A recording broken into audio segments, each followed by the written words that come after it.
Green army group Surat શહેર home guards દ્વારા અમરોલી રામ ચોક કોસાળ ખાતે 27 વૃક્ષો વાવીને શ્રદ્ધાંજલિના કાર્યક્રમનું આયોજન કરવામાં આવ્યું.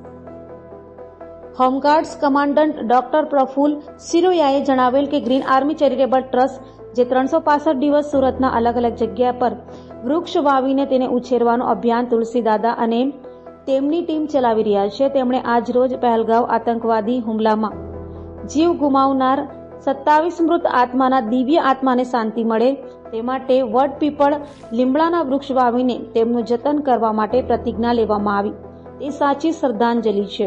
સદભાવના વૃદ્ધાશ્રમના સુરતના પ્રતિનિધિ વિશાલભાઈ માંગુકિયા પણ ગ્રીન આર્મી ગ્રુપના કાર્યની પ્રશંસા કરી.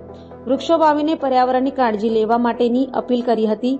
વાવથી પ્રજ્ઞચક્ષુ Nitaben, Sadbhavna charitable trust officer commanding C zone Jayantibhai Dave, NCOs અને મોટી સંખ્યામાં home guards, Amroli police inspector Vanar, Khodaldham સુરતના પૂર્વ પ્રમુખ કે કથેરિયા, આશીર્વાદ માનવ મંદિર આશ્રમથી Jayram Bhagat, Mahakal charitable trust Surat, Rajubhai Navapara, Mahakal charitable trust Surat, Rajubhai Navapara, Tulsibhai Mangukiya, Nagjibhai Korat, Naresh Bhanderi, Tulsibhai Mangukiya, Bharatbhai Vavadiya, Kanjibhai Tank, Sangitaben Parmar, Ramjibhai Sujitra સાથે ગુનાગામની ટીમ, જિગીસા ચોકસી સાથે અડાજણની ટીમ, કિશોરભાઈ દુધાત સાથે વેલંજાની ટીમ, વિનુભાઈ સવલિયા, હિતેશભાઈ નારોલા, જવાનો, નગરજનો અને ગ્રીન આર્મીના સૈનિકો ઉપસ્થિત રહી તમામ દિવ્ય આત્માને શાંતિ આપે એવી પ્રાર્થના કરી હતી.